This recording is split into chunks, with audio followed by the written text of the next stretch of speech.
Are we waiting, Jeremy?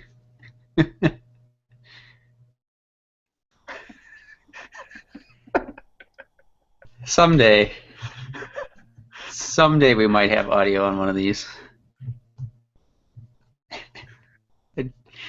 He's actually completely muted. You're muted, buddy. That would be your doing, Chris.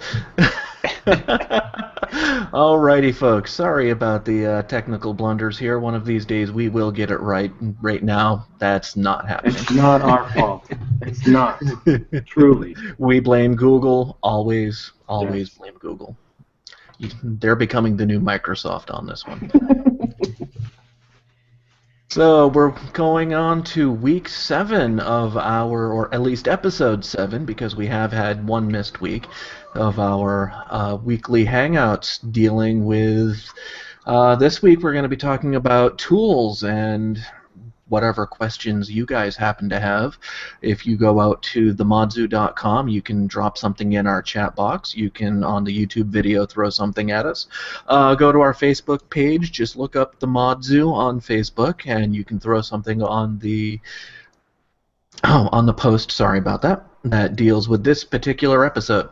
And we're going to be monitoring all of these, plus we have a forum entry you can probably hit to as well. So, I guess it's going to be pretty much just a discussion on some of our favorite tools to start with, and then we'll go into the Q&A as they come in. So, Bill. Yeah. Yeah, well, actually, nope, Chris, sorry. Keep jumping. The happenings of the Modzu this week. What do you got lined up? Yeah. So this week, what I have is kind of the same standard everything that we've always had so far, and we are going to start off with our homepage. We have some. Well, I guess we have 2 new articles, but if you've been watching our Hangouts, you've probably already known about the Hangout. And we also got the NZXT Manta ITX case review. Stu got that published on Monday, I think, last Monday. And similar to last week, we have the Deepcool Do case, the Fantex P400, the Fantex Power Combiner, a couple of ASIO mechanical keyboards, and a Thermaltake Core P5, which is their take on the wall PC, that will be coming down the line. And for Project Spotlight, I picked Project Blue Morpho by BeckModZ on the forums, and this was an in-win D-frame mini mod, and this week it's been painted, and it was painted white, and I actually quite like it in white. Do you want yours back? Uh, Do you want yours back? Not yet. But yeah, so this got painted with white, and he replaced the black. He must have had a red one to start with, because I think he originally had black bumpers for it. Yep, and he replaced them with blue ones. And the blue comes with the orange D-frame minis or D-frames, and so he replaced the black ones with blue, and I think it looks really good with the white and the blue. Looks great. So I look forward to that. Otherwise, that was pretty much everything that I had for the news. They're not. Are they making the D frame still, or is it was just a numbered series and they ended production? The D-frame was limited production, but the D-frame mini, I believe, was just another retail case. Oh, so they still make it then, probably. Probably. I guess I don't know how many they've sold, or if they just are still selling off stock or not. But So that's what's going on. I've noticed when I've had time to drop into the forum, there's been lots of activity, lots of projects going on. Yeah, there's been quite a few of them lately that I've seen pop up. A bunch of new members, which is always fun.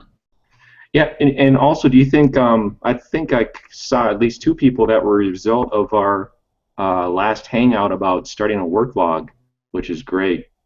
They just registered and got in there and just started saying hi to people and posting comments in other work logs.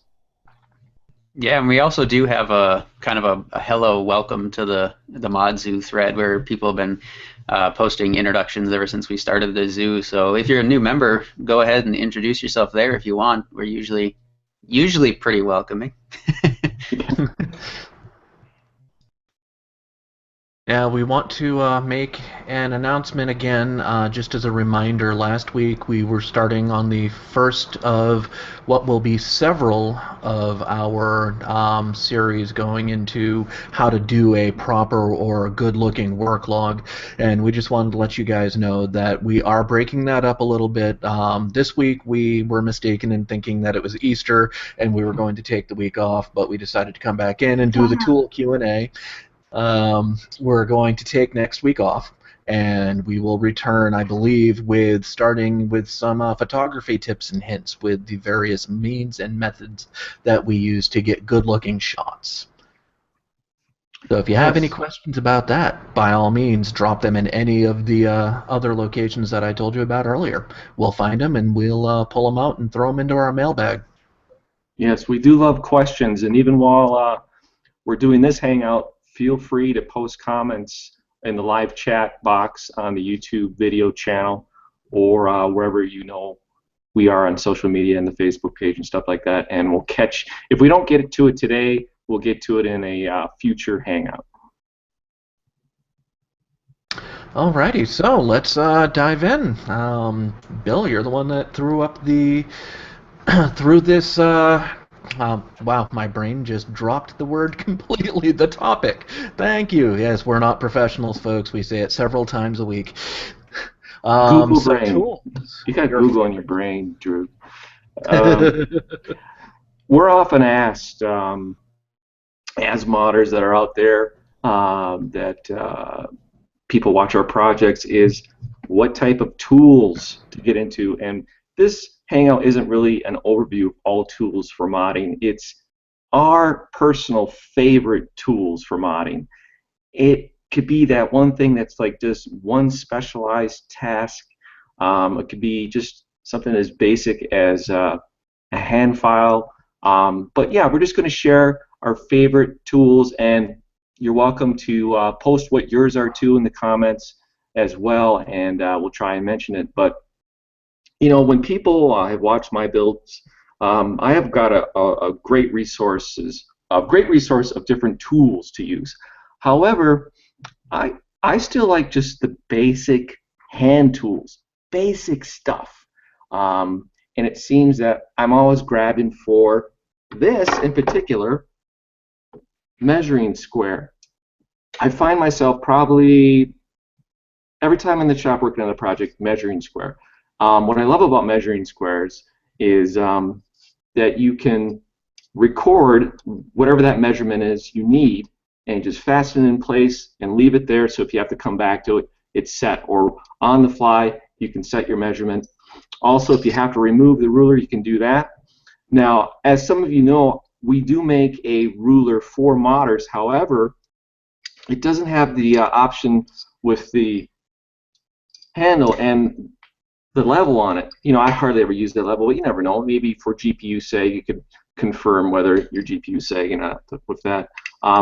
But what I've always wanted to do, and I promise myself, is I'm going to make our own version of a measuring square, because I've always wanted to, because I find myself using one all the time. One thing, when I first got into this hobby, and my mentor, Jim Hansen, this is many years ago, I wanted to put a larger GPU cooling fan in a side panel, and he pulled out a measuring square. We masked off the side panel, and we used this to mark the location of where the cutout would be. We used a fan grill, and you could just move the fan grill right alongside the rail of the ruler and set right alongside the side panel, so you've got a perfect location that's perfectly straight vertically and horizontally. That's one great thing that I've used it for in modding. Another thing is, just today when I was in the shop, I had to cut a real thin sheet of acrylic with my vertical saw, and the point where my blade is fastened in place and it's aligned, there's these screws that stick way out, so I can't have my fence all the way alongside with the blade. And so what I did is I laid this down alongside the fence, and so that gave me an inch to put my acrylic there and cut it. And I thought, well, geez, I would have never thought of using it for that, but just turned out it was handy for that. But I would say a measuring square, which you can get at any hardware store, Home Depot, Menards, home improvement stores. This is probably one of the best hand tools that I use for this hobby. You guys, do you have measuring squares? Do you use them as well? I do. I have mine's from like the 50s. I have an old Starrett combination with Starrett. Yeah, with the square and the center finder and the Stainless steel? protractor. Yep. Yeah. It's pretty nice. I love it. It's even though it's like, 66 years old now, or 60-ish years old now, it's still by far the most accurate and the smoothest operating square out of all the ones that I have. But I have that one. I have an 18-inch square. I have another 12-inch one and a 6-inch square. Just because you don't always want to have huge, a 12-inch square if you're just trying to do something that's like 2 inches is not always the best. Right. Yeah, it gets in your way. There's also ones that are like 6 inches I've seen out there, little small ones too. Yep, that's one. I have one of those. Yeah, this one here is 16 inches.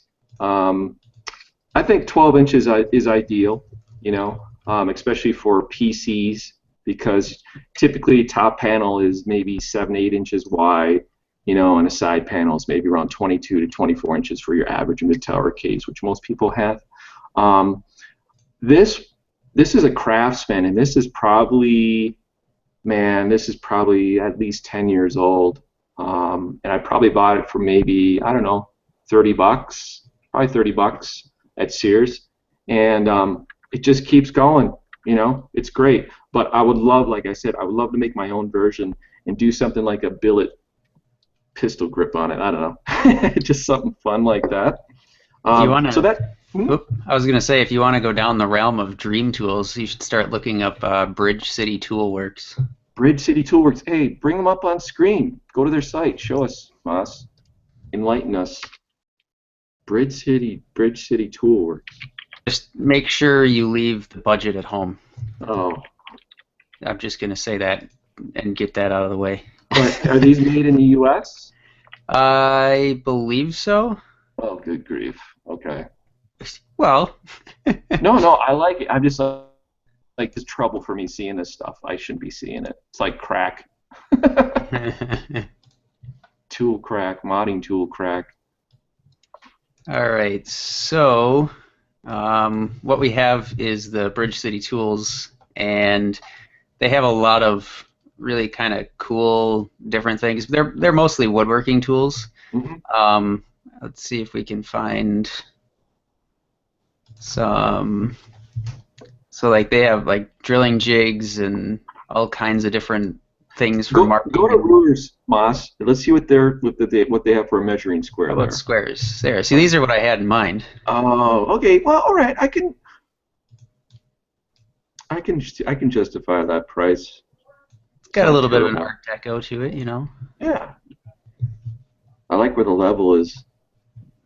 That's actually the thing for tightening it on the ruler. Oh, I see. Is that real wood inserted in there then, I presume? Knowing them, probably. And I mean, is this this is a U.S. based company and then this stuff is made here, or is it made overseas? That I'm not sure. 1983. Made in America. There you go. All right, cool. But yeah, that's always some fun going on. What on about there. you? Do you have, Moss? Do you have a tool with you can show us? That was my first tool. I've got some other ones here too, but let's see what you guys got. All right. Well, depends on what we're talking. If we're talking for case modding or scratch building, since I do enjoy both, but for scratch building, I would say probably the Black & Decker RTX. Wow, excellent. It works better than the Dremel that I have. I don't have one of the big fancier ones. I just have like the cheapest of the corded ones. And it lacks any amount of torque. And the Black & Decker RTX is quite a bit better than the cheapest Dremels. But for scratch building, probably my scroll saw, and that's mainly because I do most of my scratch building in wood, and so the scroll saw is just really useful because I can use it for cutting inside. I can just drill a hole and then I can cut a hole in a piece of wood or whatever. But I also have all kinds of other favorite tools that aren't really related to computers for the most part. Well, you brought up, it's a funny thing. You brought up the Black & Decker RTX-B 3-speed rotary tool. And I was actually debating about bringing this up as well today. And I thought, well, people are just going to expect me to mention a rotary tool anyways because, Dremel rotary tools. Rotary tools are like the quintessential tool to have in your arsenal for PC modding because you can do cutting, detail work, engraving with it. Now, here's something, and I don't know if Moss, years ago I posted a video of an RTX that I bought off Amazon, and I'm checking right now. The price on Amazon is $38 for a Black & Decker RTX, okay? And one thing that really impressed me about the RTX, because I had been using Dremels already, and I've used different models of Dremel. I've used like the base one up to like the $100 one, the different speed ones with the different motors. And what I was noticing, and this is still early on when I was modding cases, is that I was burning out the motors and the Dremels, burning them out. And I would try different techniques of maybe different cutting discs, not applying as much pressure. Of course, I'm modding a lot more stuff than the average person. Granted, you got to take that into account. But one day, out of frustration, after like the third Dremel I had, and a 6-month period had burned out, I started getting suspicious that maybe Dremel had compromised from what the original motor they were using. It just seemed like they weren't lasting very long. And so I decided to try the Black & Decker RTX. And first off, I was amazed how cheap it was. And I used it, and right away I could tell that the motor, it felt different. It felt like it had better torque than any of the Dremels that I've used. And that RTX, that first one, had lasted me quite a while, and that's when I posted a video on my YouTube channel where I did an overview of what you get. And anyways, I'm just trying to say is that I came out of that experience realizing that Dremel is a genius at marketing. They're not necessarily the best rotary tool. Where their brilliance is in their marketing, and they know how to market to hobbyists, and also they're in retail places where they set up a contracts where it's just them and there's no competition. Okay, for example, I knew at one point at Home Depot you could only get Dremel rotary tools. You couldn't get any other brand there, and I had a friend that was working at Home Depot, and I asked him. He said, "Well, that's like a no-compete thing that they signed with the distributor or whatever." So I think Dremel is really good at getting their product out there in front of people's faces and that. But is it a better product? No, I would say if you're looking at a rotary tool, get this Black & Decker RTX. It's on Amazon. If you're overseas, you can order it. $38. So I just wanted to mention that. Sorry, I kind of got off on that, but that's an excellent tool suggestion. It might be, although I'm trying to find one because I know I bought mine at Menards for like $16 when it was on sale, and that's an amazing deal. Yeah, but I can't find them there anymore. And then I looked on Home Depot, and all I could find was a couple of accessories for it that were discontinued. So see, that's what happened. I think find that one. No compete. Something happened, and that happens a lot. I worked for the Toro company, which they make lawnmowers, they make electric weed trimmers and stuff, and their biggest retailer is Home Depot. And what I learned is that they negotiate with, boy, we're getting into a whole other subject here, but hey, people need to be educated about this. Toro has contracts with Home Depot about where their stuff is displayed, how high it's displayed on the shelf, where on the shelf it's displayed, and what the price point is, and there will be no competitors or what competitors will be near them. All that is discussed with the manufacturer, the retailer, and the distributor. All that stuff that you take for granted is all planned out. So when you go into a retail store and you see products, that's because they pay for that. But I think that's what it is, Moss. Is that like I said, they stopped. You couldn't get these Black & Decker RTXs at Home Depot anymore, but they've always been available on Amazon. Everybody, Amazon.com. You can get the Black & Decker RTX. Yeah, and it looks like, according to their website, it's now Target, Sears, and Amazon are the only three places that they say sell it. So prices range from $32 to $38-ish, but here's another thing too on the RTX. It takes the same attachments as the Dremel. You can use Dremel attachments in the RTX. They all fit, including the extension, rotary cable extension too. That also works with the RTX. I've tried it. Oh, the flex shaft? Yeah, flex shaft. Yeah, it's just a very very underrated rotary tool. Excellent. I think another good thing to have around if you can is, and this one came from Graham, is like a combination screwdriver nut driver, because there's like, what, 6 or 7 different sizes of screw heads in a computer these days. Yeah, I agree. Yep. That and the standard nuts that you get on your case that hold the panels on. If you're in a pinch and you can't get the Phillips head that won't stop sliding out of those, pull the bit out. That hex bit is the standard size as most of those screws. I can't tell you how many times that saved me when I'm trying to open up a case. I actually prefer that a lot of times, just because it feels like I'm less likely to strip the screw if I do it that way versus using the actual bit driver. Yep. Now, my personal first go-to favorite, good old-fashioned multi-tool. Is that a because client? the best tool is the one that you have at hand. Yeah. Excellent. I mean, this one right here, it's a Leatherman Wingman. So I've got a Phillips head, I've got a flathead, I've got the little knife here for your opening your plastic containers.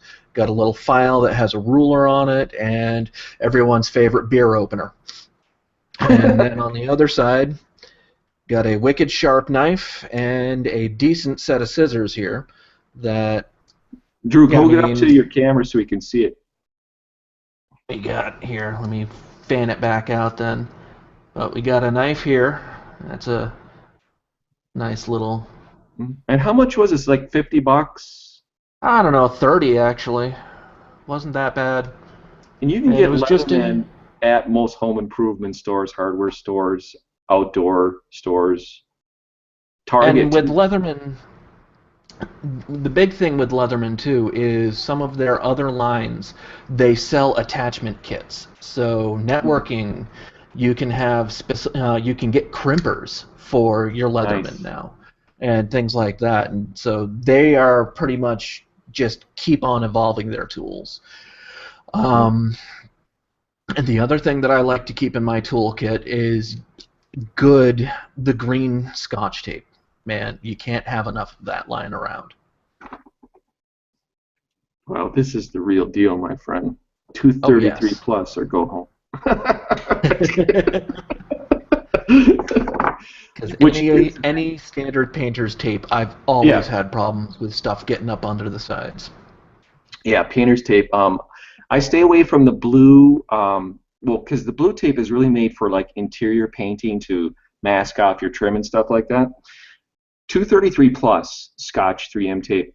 This is made for auto body. The great thing about it, and I learned about this from Brad, is it's got really good adhesion, but when you go to peel it off, like say several hours later, when you've masked off something, you don't have any of the glue, no glue. It peels off nice and clean, and it adheres to curves real nice too. So yeah, it's one of my all-time favorites. Tape. And in the YouTube chat, we have a fantastic mention from Bungwires, your helping hand or the third hand. Well, whoa. And This Bill's is my just helping hand right here, buddy. These guys. There you go. Clamps. You can never have enough clamps, right, Moss?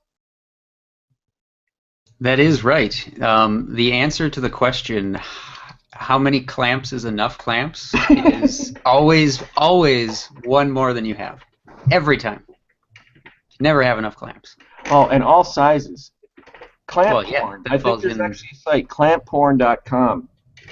Oh, God. All right, I love specialty tools, Moss, and if you can think of like some really off-the-wall specialty tools, and definitely mention it. But this is one I discovered out of necessity, of my own necessity, and one of the things that I knocked over here, I was working on today. What this is, it's a little C-clamp remover. Okay, it's just a tiny one, and I think we can all agree, if you haven't used them already, is the Scythe Gentle Typhoon fans are like the best fans. And if you don't think you haven't experienced a Gentle Typhoon, they're really quiet. They have good static pressure. And what do people like to do? They like to paint them. And so I actually just worked on this yesterday. There's a C-clamp in the back, and you use this tool to go inside and take out that C-clamp. Now, there's been guides online. There's even a couple videos where I know one guy, when he goes to remove the C-clamp, he has like a giant magnet right next to, and he's using like a screwdriver to pop it off, and it flies off, and they're just tiny little C-clamps. And I'm like, there's got to be a better way than taking that risk of losing that C-clamp. And so I did some research, and I found this, and it doesn't really, I think it just had like, not even a name on it, but I got some from a source and listed them on MMPC Tech as a C-clamp plier. And it was like one of those things that was just born out of my own like interest. Like, there's got to be a better alternative than sticking this in a plastic bag and using a screwdriver to try to pop off the C-clamp without, losing it. And here's another thing too, out of Memento. Now, for those of you that saw the video when Kyle came here for the Lamboy Apocalypse build, we went to Axeman Surplus and we found these wacky, nudie screwdrivers. They're like super long, and also on the bottom it's got a cap to store your screws inside, right? Yeah, it's pretty funny. I don't even know who makes these, but super long screwdriver. Then, okay, now we're just getting crazy, right? I've got the selfie stick. So, like, for some reason, you've got to do a screw. You've got to access a screw that's like really far away. So you got the selfie stick, and you can extend it. Like that outlet box on my ceiling right now, I could probably reach just sitting here at my desk. So it's kind of, I guess we could call this combination the nude selfie, right? Anyways, it's just getting Bill's silly, combination of a nude selfie. All right, Moss, you got another tool? Oh, I guess. I don't want to go on too long about it because I know there probably won't be a whole lot of shared interest. But favorite by far, Stanley number 45. And I know that's mostly a woodworking tool, but it's for like grooves and rabbets, and I have a lot. Some say I might have a problem. Planeporn.com. Yeah. Hosted by Mosquito. I mean, it is by far my favorite thing, but basically you can make grooves and stuff with it like this. I cut with it, and I mean, this is all it makes is shavings. It doesn't make a bunch of obnoxious dust. Right. And so up above, sorry for scrolling quickly, I have more pictures, but and you can do dados and stuff. And for me, because I do mostly wood scratch builds, it's really useful because then I can not make a ton of noise and mess. Well, it still makes a mess. It's just a Yeah, different there's no mess. power tool noise. That's right. All right, Moss, we got to dive into this whole obsession of planes that you have. Uh-oh. When did this start? Like, when did you first see a plane and like go, oh my gosh, what is that? Was it somebody that, like a grandparent that had it, or your dad or something was using one, and you're like, whoa, what does this do? Well, that's quite large. I have pictures because I have pictures of pretty much everything. But as far as hand planes, this was one of the very early hand planes that I got, and it started, like 4-ish years ago. Say When I John moved, Walton on it? what was it? John Walton? No, it says the Fulton, which was a Fulton. brand that was made and mostly sold through Sears way back in the day. Um, but I mean, this was from quite a while ago, like very, very early 1900s. But this was actually one of my grandpa's planes that he got from one of his. I can't remember if it was his grandpa or if it was his. 1926. Look at that. Yeah, we weren't exactly sure what this was, but this was on the inside of part of it. So that was one of the first planes that I got, and I cleaned that up. Well, actually, I didn't clean it up. I just sharpened it up. Somewhere in here, I have shavings pictures. Sorry if I make you dizzy from So going. somebody had to make that one at some point. So Fulton was sold by Sears to the Sears catalog. Yep. And this one, I think, was made by a company called Sandusky Tools, which made a lot of hand planes back in the day. That's what the iron is. But this was one of my favorite ones, and you can kind of see in a lot of these pictures, like carpet and what looks like, it might be just a bedroom. And that's because it is. Well, your wife loves you. Well, this was well before we were married. What is that? This is Moss's plane blog. There was like or blog. There was a plane convention that I saw. Oh yeah, but this is where my obsession with hand tools kind of started, and this is my old apartment from when I first started working after I graduated from college, and it's just a spare bedroom in an apartment building. So that's kind of why I got into hand tools in the first place, just because, people are going to get really pissed off if I have a table saw and a router, and didn't see that going over well. So, and it pretty much combines with my love of kind of antiques and doing things the old-fashioned way. So I've just sort of went from there, I guess. We had talked about doing a video showing people how to do their own scratch build, and then we would go to the local home improvement store, and you would guide us through picking out the materials and how to create your own basic scratch build case. Now, do you think when you do that there may be an element where you could involve one of these planes? Very, very easily. Yeah. I use planes in almost all of my scratch builds. Okay, that'd be cool. What is a good plane? Okay, tell us, since we're on the topic of planes, what are some things that a plane will do for you that you want to create for a scratch build? Well, if you're using it with wood, you're not going to want to use it with aluminum, that's for sure. You'll screw things up really quickly if you try and do anything with aluminum. But if you were to, say, do a scratch build made out of just plywood, because that's pretty easily accessible and really easy to work with, because you don't have to worry about a lot of things that you do with regular solid wood. One thing it does is it'll shrink things. So if you cut it too wide on purpose to sneak up on making sure that it fit the right way, you just keep going at passes with the plane, and it's way faster than sandpaper, unless you have a belt sander. But then a belt sander is kind of a specialty tool and not always the easiest way of going at things, because they're big, and if you're working on a small piece, they can kind of sometimes be dangerous. But another use is I use them for making things smooth and flat when I'm working with solid wood. When I built the Victorian desktop, which is sitting over there, I started with boards that were just under an inch thick, and by the time I was done, they had bowed so much that by the time I was done, they were just barely over half an inch thick by the time I was done getting them flat. But I did all that by hand because I don't know why. I just crazy, I guess. But I think that there's really there's a soul to what you do when you use hand tools without any power.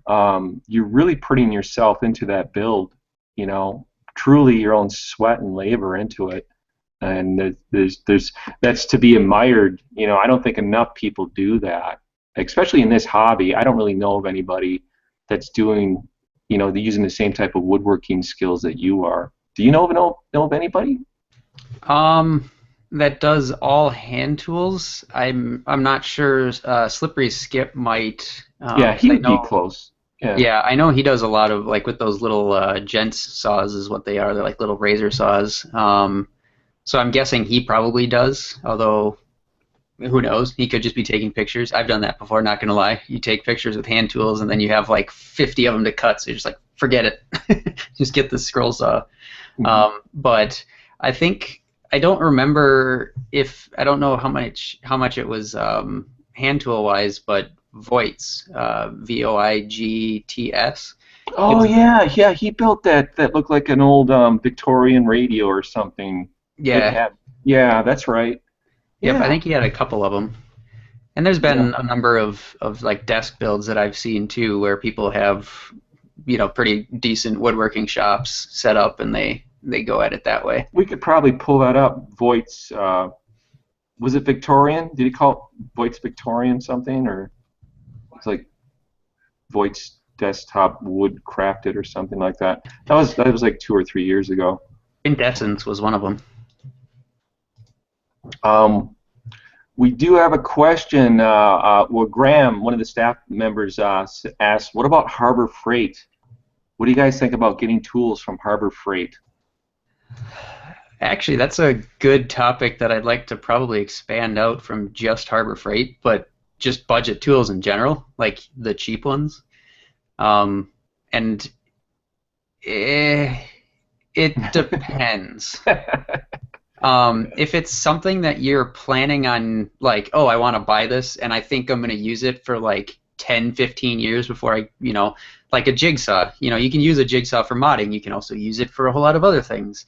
If you think you might use it for a whole lot of other things, I would suggest going with something a little bit more name brand or something with a better reputation. Like I think Bill has Milwaukee and I have a Bosch. Actually, you know what? I'll grab it. I've got a cheap Black & Decker too. I can show the comparison. There you go. But if you're only going to use it a couple of times before you just set it aside and no longer really have a use for it, then the budget tools are great. I mean, that's pretty much what they're there for. They're for the DIY person that's like, oh, I need this one tool for this one thing. And that's largely what Harbor Freight sells. And it's great if you can find the right items. Some of them are actually not all that great. But then at the same time, some of them are also actually pretty good. So it's kind of a toss-up. It's mostly just figuring out which ones are good and which ones aren't good. And unfortunately, the easiest way to figure that out is by having experienced multiple different kinds of tools. The biggest difference, I think, is probably going to be internally, like the motor that they use and the materials for the construction. This Milwaukee, and there's a whole line of Milwaukee jigsaws. But first off, before we get into that, jigsaws, what do you use jigsaws for? Well, the biggest thing is cutting windows and side panels of cases. You can look at my YouTube channel, Bill Owen, MMPC Tech, and one of the first videos I did is how to put a window in a side panel, and I used a jigsaw. Also with a jigsaw, you can do, once you get accustomed to using the jigsaw, not just window panels, or radiator holes, you can also do fan holes. It is possible. You can, if you get well versed, you can do easily like a 200 or 230 millimeter size fan hole in a side panel. I've done 120s. I've even done 92 millimeters. I don't know if I've done 80 millimeters though.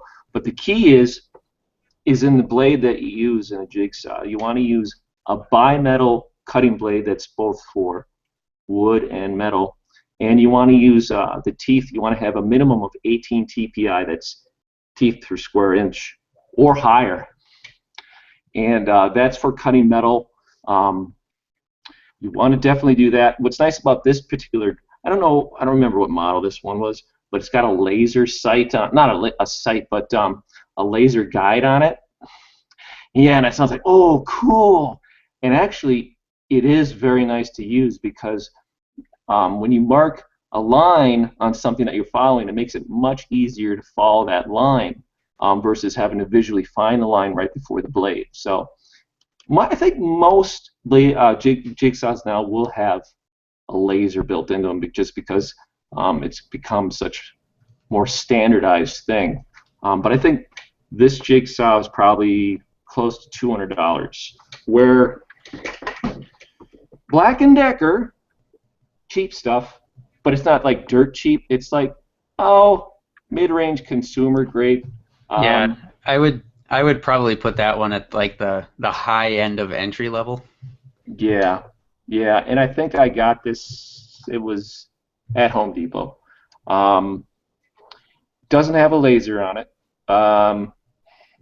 It lacks a lot of adjustment features on it. It works all right. It gets the job done. You know, that's really, it just gets the job done. And really, you have to ask yourself, how many case panels will I be cutting? I mean, if you just got one project and you don't see yourself doing another one until another 3 or 5 years, you know, maybe it's better just to borrow one from somebody like a relative that has one and just return it, you know, before you make that investment. And one thing to note too is that with a jigsaw, if you're going to use that for cutting out a window panel, you're also probably going to need a Dremel or a rotary tool or a drill or something, because you can't start a cut in the middle of a panel with right. You got to do the initial cut. Yep. Yeah, so that is one thing. You can't just have a jigsaw if you plan on making windows. Which actually, that's probably another thing to consider too, is a drill, a good drill. I like cordless for random things, but anytime I'm going to be doing like a big hole, like a fan hole, if I was going to do that with a drill, I always go for my corded drill. That plugs into the wall because it's an endless amount of power. I'm not going to have to run out of battery and go find the other one, only to realize I forgot to charge it and then have to wait for an hour before I can start doing things again. Ask me how I know that. But, you know, so I just like my corded drill because it's got a little bit more power, but you also got to be careful at the same time because that same power, if it catches, will hurt. Oh, anyone who's ever done floor drilling and caught themselves right in the stomach with that as it spins around. Exactly. My least favorite moment ever was trying to do a test borehole because we had to add a couple of air return vents in our floor here in the living room and one out in the laundry room, and I caught an old cast iron nail. And I think I had a bruise on my hip for about 3 weeks. And probably a junk bit then afterwards, too. Oh, yeah. Okay, guys, cordless drills. I got this, I believe it's a Ryobi. And nope. It's probably, boy, it could be... It's a Wen. It's a what? Wen. W-E-N. When do I get fixed? I had one exactly like it. Really? Boy, you know what? Yeah, it doesn't even have the name on it. I may have gotten this as a gift many years ago, and it's a 14.4 volt. Okay, what did I discover with this? Ultimately, that it's underpowered. 14.4 volts is underpowered. When you're trying to hole saw attachments, when you want to make fan holes, okay, or you can also do like a 240 radiator. You can do 2 of these. hole saws. This one is, this should be 4.5 inches, which would be for a 120 millimeter fan. You need an arbor, and that allows you to attach the hole saw to the drill. And arbors are always usually sold separately, okay? The thing is, with this 14.4 volt, it doesn't really have the torque when you're trying to use this on a steel panel, okay? What you want to do is move up to at least 18 volts or ideally 24 volts, this Bosch. This will get the job done. It's got the torque. Also, when you go up to like 140 millimeter hole saw, which is, I believe that's 5.25 inches, which is much bigger, you want that torque. So if you're looking at getting a cordless drill, minimum 18 volts, ideally 24 volts, if you want a cordless one. Otherwise, go for a corded one, like a DeWalt drills are really nice. Yep, that's what I was saying before too. When you went to go grab yours, the corded ones definitely come in handy, especially if you're doing a lot of drilling. Like when I was drilling out rivets on one of my case mods, there's tons of rivets to drill out, so I grabbed the drill. Yep, 1/8 inch drill bit for rivets. That's what I use. And rivets are all the rivets. Nice thing is that the rivets are standardized by all the manufacturers. They all use the same size rivets. And one tip, and Bill will probably agree here, is if you're going to be doing things like drilling out holes for rivets and you don't have a bit already, don't go buy one. Buy 5, because you'll probably break 1 or 2 of them. Yeah. Oh, I'll tell you what, my nightmares, it all seems to revolve around pop rivets. Years ago, what happens is when I have Brad paint a chassis, and ideally, when you paint a chassis, if you can dismantle it, that's the best way to paint it. You get all the nooks and crannies painted. Sometimes time doesn't allow it, or cost, time, whatever. Anyways, there's been times, well, there was one time in particular, had a Leon Lee tower that was painted Audi Mariner blue. We had to have the paint custom mixed. This guy wanted Audi Mariner blue. I think it's the Audi S4, Audi Sport blue or something like that. And it was a Leon Lee tower, and it was a late night. Came back to the shop, and I started assembling the chassis and with rivets. And those of you that have worked with pop rivets know that sometimes when you go to release the rivet, you squeeze and it pops off, that the gun may jar a little bit. Well, it was late, I wasn't paying attention, and when it jarred, when I was doing the top panel, it jarred and I scraped right across the side of the new paint job. And here's the thing, I was supposed to ship that thing out the next following day. What did I have to do? I had to wake up Brad the following morning and show him what I screwed up and ask him to respray it. You don't ever want to wake up Brad and have him redo a job that you screwed up. So in retrospect, when you're pop riveting a custom paint job together, low tack tape, ideally in that situation, the blue painter's tape, put that around the area that you think that you may have that kind of whiplash from the pop rivet when it releases, so you don't scratch up anything.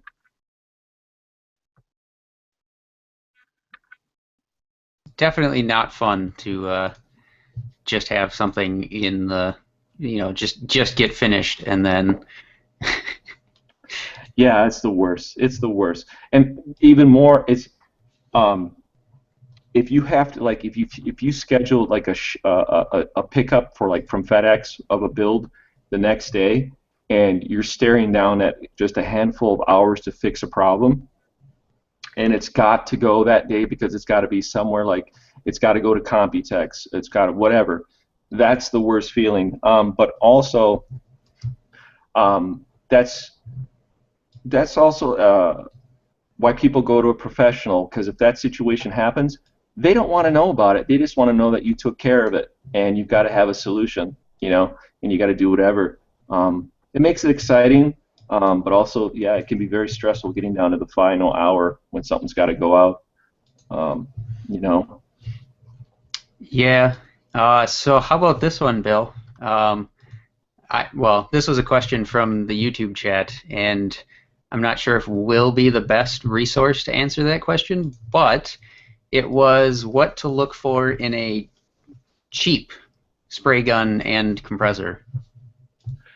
And that's a great question for Brad. And we had actually brought up this idea of having a hangout where I'm at Brad's shop and we go over the basics and doing your own DIY high volume, low pressure spray kit.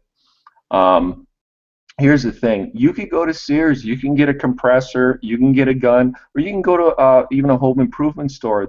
So I think Home Depot sells, maybe Menards too, paint equipment, but it's just your basic stuff. It's like Black & Decker consumer grade.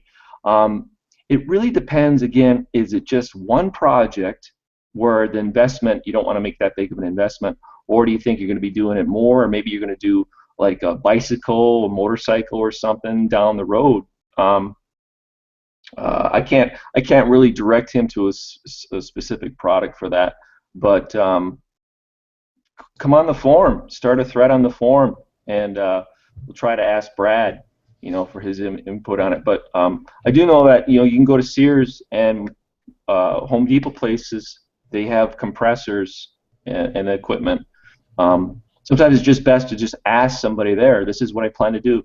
Another thing is, too, if you wanted to get into real nice paint finishes and you're looking at better equipment, most major cities have an auto body supply store because most cities have auto body shops because of accidents that happen. They're just auto body shops are everywhere. They have to get their supplies. Go to an auto body supplier and say, this is what I want to do, and yeah. Is that the one? Did they link that, or that's just something you pulled up? Nope, that was one that I pulled up. This is the only thing that I've had experience with. This one is from Rockler, and it's pretty much the exact same thing as the one that's sold at Harbor Freight, and it's an HVLP single stage, and it's basically one big turbine blower that then blows air through the tube.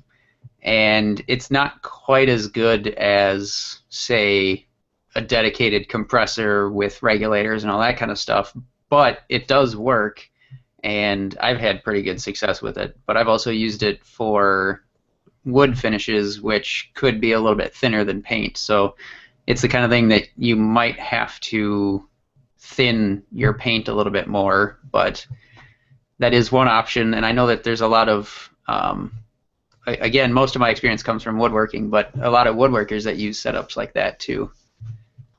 I think it really it depends on like what their expectations are for the paint finish and what type of paints they want to use. If they're looking at House of Color, automotive paints, or PPG line, I honestly can't recommend anything. I would rather have Brad get his 2 cents on something like that. I would agree. I think we'll have to make that happen. No, to try to make that happen. Yeah, try to. It's definitely it's a matter of me being over there on a Sunday. Yeah, he's so busy. Well, if I can stick my nose in here, I want to bring up the most important tool in the kit that any of us can bring to the table, and that's what sits between your damn ears. You got to pay attention to what's going on around you. You've got to have the plan for what you're trying to get to. And above all else, you've got to be willing to learn, come and ask questions, and actually apply what you're told. I've lost count of how many times I've seen a project derail because somebody came to the Pimp Rig forums or other various forums, was given pages upon pages of helpful information, and went and did the exact opposite of what he was told, and then yelled at the people giving the information. Remember, was it like 2 years ago? I hosted a contest on the forum, and it was like your worst modding injury. Whoever had the worst injury won a prize package of tools and stuff. Do you guys remember that? I vaguely remember that, yeah. Yeah. Yep. Yeah, that just goes to show how common. I mean, that whole thread. I'm sure the thread is buried somewhere in the forum, but everybody had a story to share I think it was, yeah, it was basically share your story and injury and how it happened, and the worst one had won the contest. So, Yeah, definitely be careful. yeah. Actually, segue, safety glasses. Mm, yeah. I I mostly just use a really cheap pair. Like my main ones are like the 99-cent ones that you can buy at any store. I know Bill has some nicer ones, and I have some nicer ones that have like the little foam on the inside of the lens that kind of keeps more of the stuff out of your eyes. But don't overlook safety equipment. Things like Absolutely hearing not. and eye protection, and if you're painting, things like respirators are definitely things that are worth spending the money on.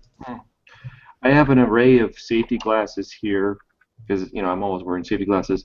This is basically like Ma says, like 99-cent, $2 ones. You can get them a lot at home improvement stores. The protection it's got the side protection there. Here's a pair too, like LEDs on it. Those are nice. My favorite pair, they buy Smith and Wesson, and what I like about them is they wrap around. They're almost like a goggle, and also they're actually designed for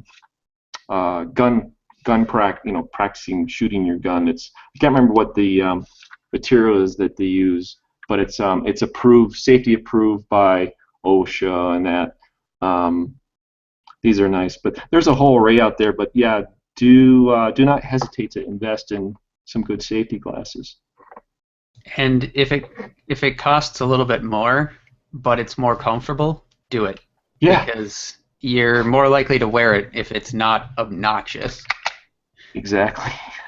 And if you have the chance to do what I call the steam test, put a pair of them on, stick your head in a fridge, and cup your hand under the lenses, breathe out through your nose, and make sure that it's not going to gather all of that steam Defog. up on the Yep, inside. yep. Defogging. Yep, that's another one too.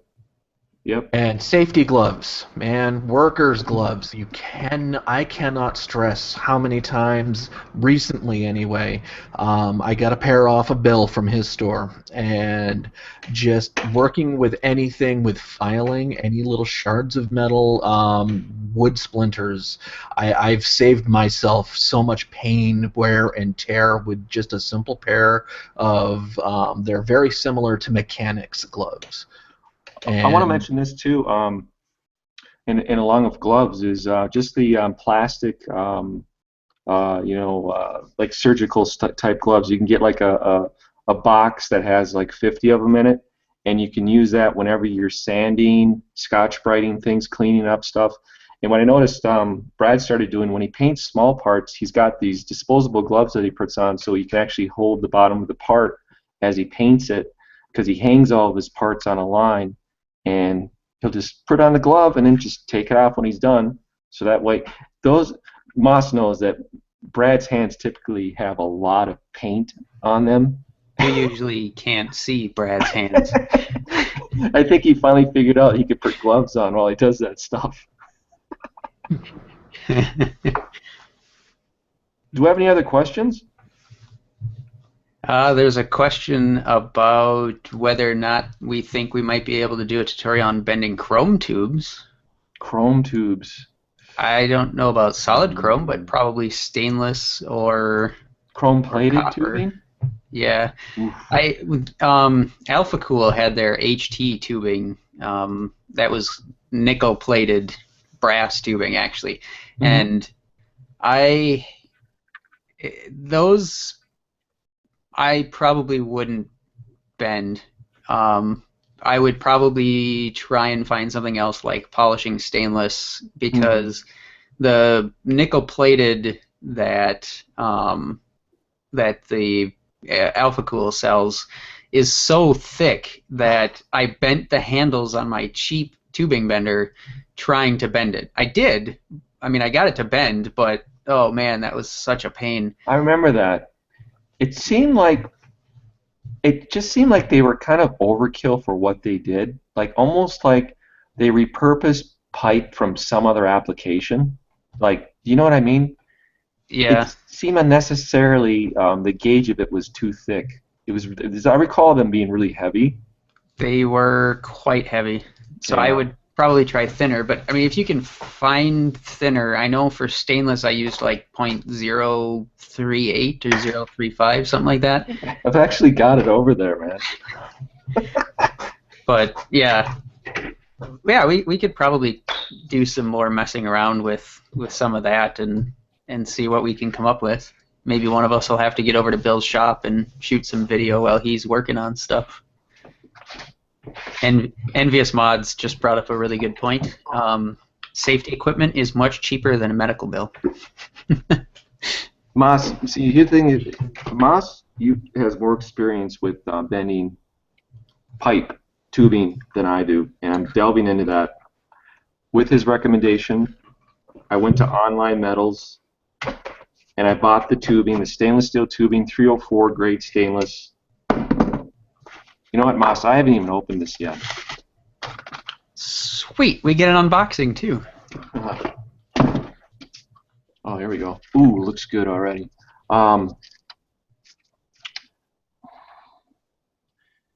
Now, here's the thing, and I haven't had time to get to learn it, but we're speaking of tools today. And the big thing is now the trend is towards hardline. You know, we've got our PETG clear tubing, and there's colored PETG, and there's acrylic tubing. But with the current build that I'm working on, which is kind of a car theme, I told Moss that I'm going to bend stainless steel for my hardlines. And we had talked about what options there were for pipe tube bending tools out there, and this is the one made by Rigid. And our research showed that this one was like the best to get, like for consumer grade. I'm sure there's like even higher professional grade ones for bending tubing. And Moss, I haven't even had a chance even yet to even bend tubing in this thing, but you have. I have, yes. And it worked great. Yeah, somewhere I've got that piece that you bent around here, but I can just tell. So the best deal that I could find on this, and you got a better deal, but the best deal I could find was $175 shipped for this. Mm-hmm. Now anybody's like, $175? Yeah, but you know what? When you get into specialized tools, that's not so bad. Also, $175. the thing with that one is that one's rated for stainless steel, like it's manufactured for stainless steel. So what that means is that all the parts that come in contact with the stainless steel tubing is also stainless steel, and it actually comes with two. Yeah, like Bill is showing here, we have two rollers instead of just a slide, and that makes it so much easier to use when you're bending tubing that's more difficult. Yeah, I'm not going to even try to attempt this. I have no idea what I'm doing with this yet. I'm sure you would all love to see me screw up my order of tubing, but I'm Yeah, gonna. you got a whole bundle there. Go for it. No, I do. If once I figure it out, though, I'll try to make a tutorial or something on it. But yeah, I'm excited because it does look good. Oh yeah. Yep. These are three pieces that I used that same bender with just to test, and I had bought three different thicknesses. I can't remember the exact sizes anymore. I think this one was like 0.045 maybe. This was 0.035 or 0.048 for this one is what it was. 0.035 for this one, and then like 0.026 or something for the last one. And it was definitely the middle size. So whichever, there we go. There's one of them. Yep. Whichever size Bill ended up buying was the one that worked out the best for me, which was definitely the middle size. And what you can do is just take some Scotch-Brite and go over it and shine it up. No, it's not like chrome. I mean, from what I understand, when you get into chrome, you want that real nice chrome look, is bend the stuff first and then have it plated by somebody that does plating. That's exactly what I was going to say. I would do all the bending first and then have it plated. I did bend, like I said, the HT chrome or the nickel plated, which looks like chrome. Um, and I don't know if this would be the same with chrome plating or not. But it did some weird things with the chrome plating. Like on the outside of the bend, it kind of wore it off because it was kind of weird because you're basically stretching it at that point. So I've never actually worked with solid chrome tubing, so I don't know.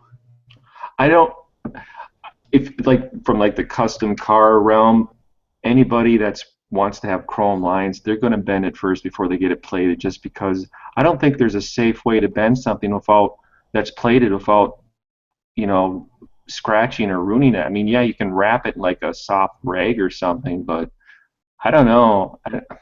Maybe it's possible. I just don't know. You know. Um, at some point, maybe we'll cross that bridge, or somebody in the forums will do it and show us, if they know how.